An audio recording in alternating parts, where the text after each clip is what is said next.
شفت السما مضوية هذا هو ابن الحشاش قيلوا يا بنية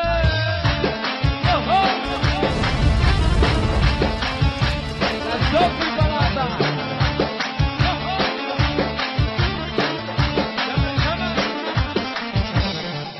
واسمع صوت الرشاش شفت السما مضوية هذا هو ابن الحشاش تغتيله يا بنية